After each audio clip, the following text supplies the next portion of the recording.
regular AM FM radio for comedy. And so mine is. And so, so this is a nice little platform. I'm thrilled to have you. This is so great. I love everything. I can't believe it. I'm glad you're okay. I'm glad it's stopped. Yeah. How do we make sure that it's healed, though? I go to healers. Okay. And I have supplements and CBD. I take cannabis oil. And I do a lot of shit. Yeah. Well, a big part of it, I think, is here. Of course. Right? Yeah. And so doing the show actually feels So glad. Pardon? Hi, I'm Liana. Hi, Eman. Good to meet you. Iman's the last. Yes, but unless you want to do one more, because I talked down Eddie, so I'd be able to come right after this. Sure. One more. Yeah. Okay. How much, like 10? Yeah. Do you? This is battery life. We're almost out I'm with this one. fucking cry. Yeah. You know, I could do it with this. With And him. we could do don't that need with the that. video. And Yeah.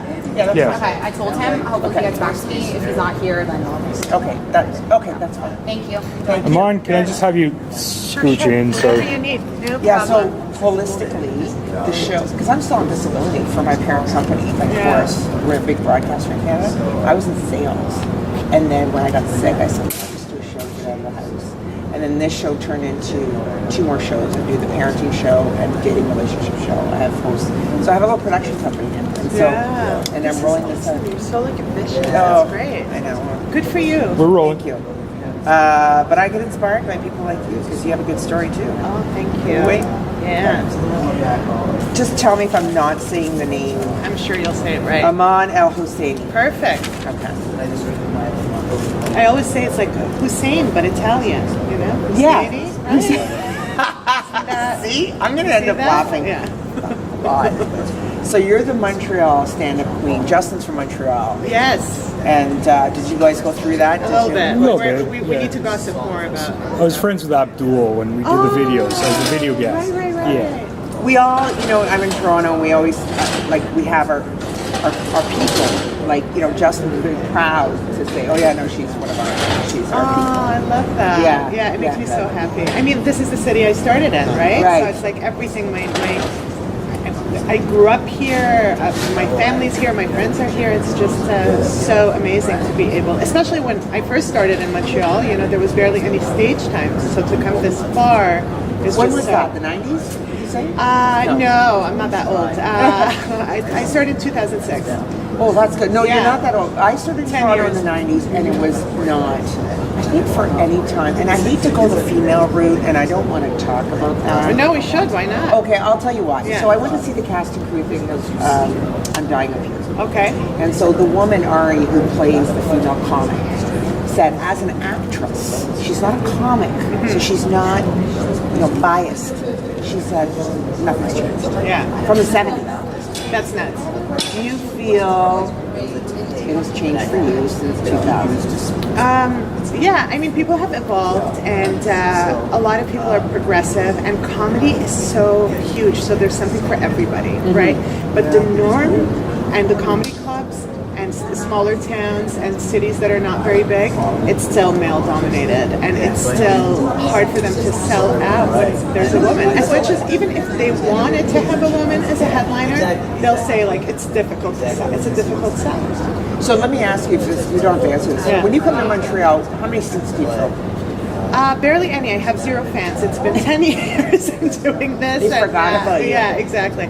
No, I mean, people come out. Some people come out, but it's not like huge numbers or anything. But how about New York? I know that's there's a point, right? Yeah. To what I'm trying to say. Yeah, so New York, I mean, you perform in so many different settings. You're performing in comedy clubs, you're performing in bars, you're performing in different rooms. Sometimes you're performing in a room just with other comedians who are on their iPhones not paying attention to your set, you know? So there's so many different settings, which I really enjoy because putting yourself in different places and situations, you're just learning how to handle it. You know what I mean? Yeah. So as depressing as it could be sometimes when it's like 12:30 at night and you're just sitting there waiting to go out to do 3 minutes to nobody who's going to listen to you. Yeah. I mean, it kind of sucks, but it is, you know. It's character building, isn't That's that what right. it's called? Exactly. It's what makes us better. Yeah, and I mean, and I just feel so great and well prepared for bigger situations like like that. I get Yeah. to enjoy them so much because I'm like, oh my God, there's an audience. This is going to be amazing. Yeah, You know? and just like this festival's great though, right? I was telling a comic who's here. It's her first time. She's doing an all access, and she's nervous. And I said, remember, they showed up Yeah. to a festival to laugh. Yeah. Yes or no? Different audience here? No, 100%. And the festival, the whole point of the festival is for people, they know that they're going to watch a comedy show.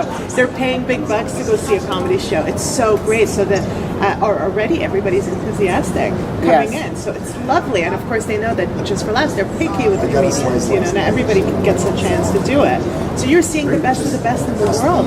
So it's a thrill for everybody. It is, Yeah. and it just advances a lot of comics. And obviously, you're a great testament to that. You know, being in New York, very competitive market. What's your own club there? My home club, Gotham Comedy Club. Oh, yeah. I met Chris last night. Oh, okay. Yeah. Yeah, they've always been so nice to me from the beginning. So I used to go to New York often. When I started, like I said, so when I started doing comedy in Montreal, it was really rare to get a lot of stage time, right? You worked at two clubs. There were two clubs in the city, and for a very long time you worked at one and not the other, you know? And the other one was like Grumpy's Open Mic on Tuesdays, which is like music, poetry, comedy. I literally, when I used to perform, just to tell you how hard this is, I remember performing at Grumpy's, getting on stage, and people literally came to sit on the stage, giving me their back, having a discussion while I was on stage doing open mic. I mean, it was ridiculous. And I was lucky because I had a best friend in Toronto, so I was able to go often. So I discovered the Toronto scene and going to Ottawa, and I used to go to New York a lot for the New York Air Comedy Festival. So these guys at Gotham have known me since 2008, so I was able to get in with them the quickest out of everybody. Yeah. So, what's your nationality? I'm Palestinian. You're Palestinian. Yeah. So, how does now? You know, I know what it's like as an Italian. Like I always joke, like my mom, I think would rather me be a hooker because she understands that than a comedian. Yeah. So how is this playing out in the Palestinian community? I mean, Arabs in general, there's a new, in the Middle East, there's a huge movement of new comedians, and I did a comedy festival in 2009 in Eman, Jordan. Wow. I went back to the Palestinian territories. I performed in Jerusalem, Nazareth, you know.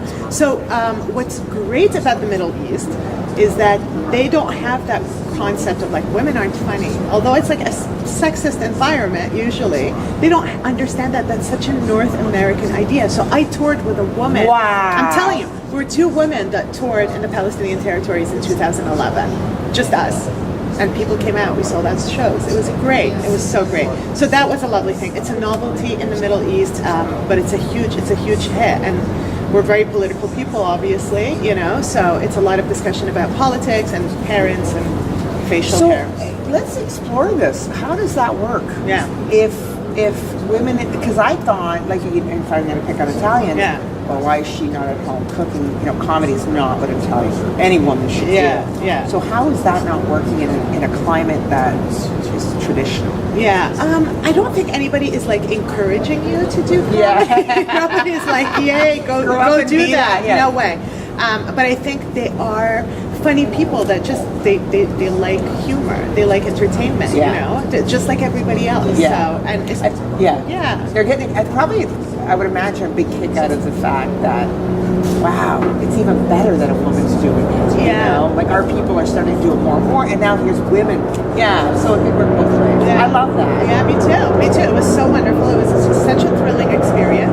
Now that I'm gay, though, I don't know if I'll be able to go back to the Middle East and perform. Double whammy.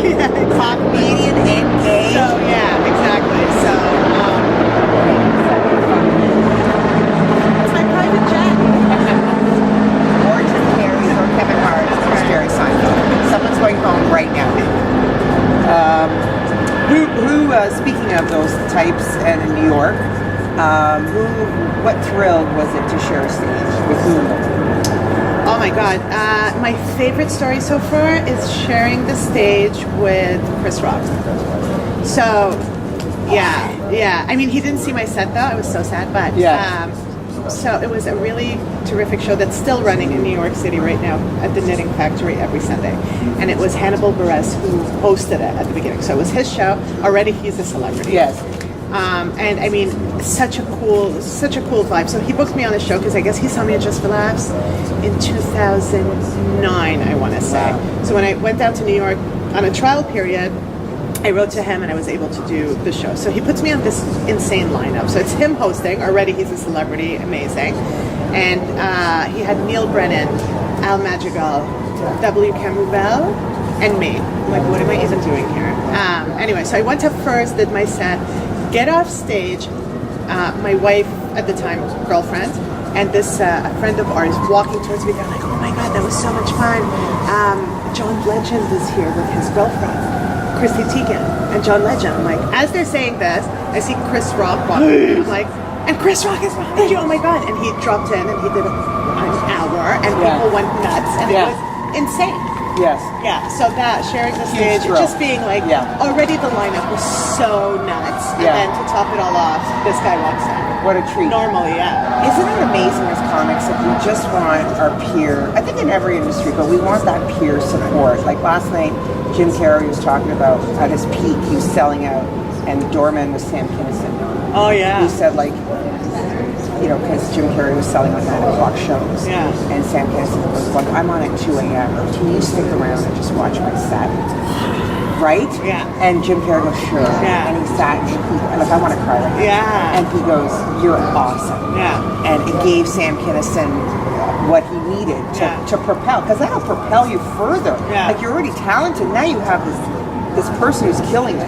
And getting the approval, I mean, the highlight of my existence right now was getting followed by Patton Oswalt on Twitter. Yeah. That was, first of all, I thought it was an accident because you know how sometimes you're like scrolling on Facebook and you like something by accident, you know, you're just like scrolling through. So I'm like, so I see Patton Oswalt's now following you. So I go check his account, like, is that, oh my God, that's the real guy. It must be an accident.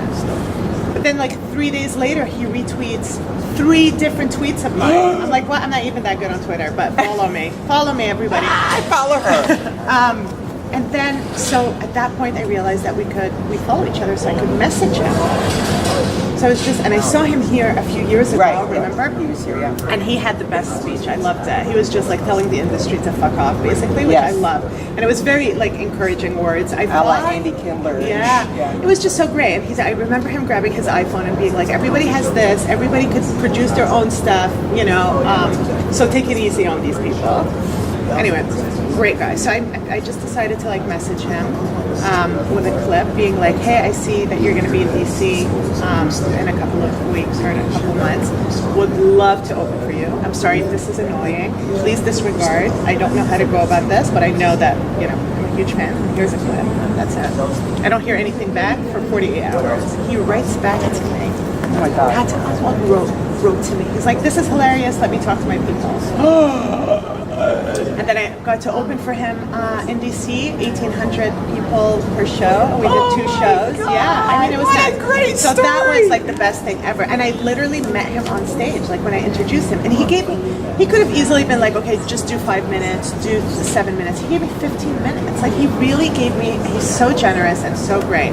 And it was like just so insane to be like doing my set and then introducing him and like hugging on stage for the first time ever in front of 1,800 people of his adoring fans. His fans. Know? Yeah. Anyway. And then that, you know, and I associate with that with a comic who's a big comic in Toronto who allowed me to open for him, Frank Spinone. Oh yeah. Yeah, and I love Angela Frank. Sarukis, Yeah, of right? course. So, Angela's so great too. Isn't he? Both of them are wonderful. And they're and so generous. Yeah, and they're then, great. And then Frank and the Doo-Wops did a show, and I opened for them.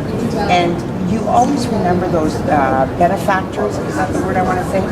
Those guys often who just give you that. Yeah. For them, it's like not a big, it doesn't take a lot out of them, but for you, it's like, oh my God, I'm just propelled. And to this day, Frank's fans are mine. You start following me and, you know, so great. Isn't it great? That's great. And it's really like, for me, Patton Oswalt's fans are the fans that I would like to have, you know. It was just, he's so amazing and just so smart and so progressive and just such a wonderful human Yeah. being. So it was like beyond an honor to be a part of that. Do you know what's interesting? I don't know when he filmed the History of Comedy, CNN History of Comedy. I think that was the special that he was on, and they asked about women in comedy, funny women. Yeah. And he was like, "Are we still talking about this?" It's the dumbest thing. Yeah, I it's thought so we just dumb. done. Yeah. The bigger female talent, I'll say that. Like I've had other female talent, and then there's a new wave who's kind of a little more vocal and bitchy and needs affirmative action. And I think you're a great example of talent.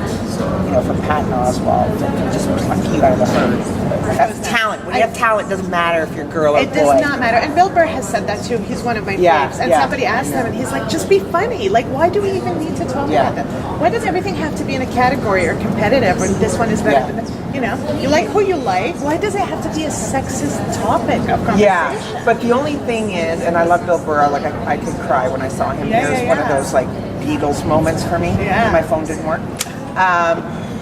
The only thing when I heard him on one thing is the difference is what you said earlier, is the stage time, or we don't sell, like show will not sell out if it's all females or whatever. It's a horrible thing, but nobody stopped. I mean, listen, look at all of these great women that did it back in the day, Joan Yeah. Rivers and Roseanne and all of that. Whistler, I mean, yeah. you know, come on, like, Yeah.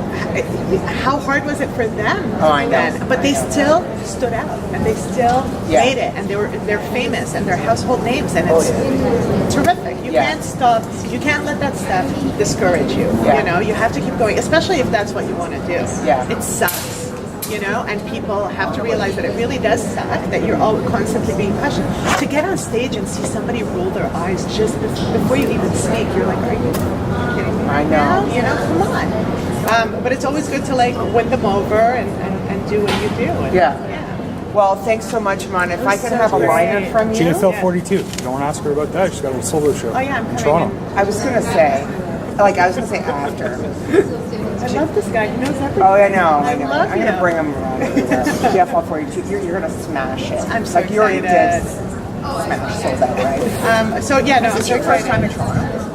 No, I go to Toronto a lot, but Yeah. JFL 42 is my Yeah, first first time in 42. Yeah, JFL 42. yeah, Okay. yeah. You excited? Yeah, of course. Yeah, that's always a thrill. Yeah. Okay. Yeah. So, what did you want me to ask you? No, that was it. Okay, we're done. I know.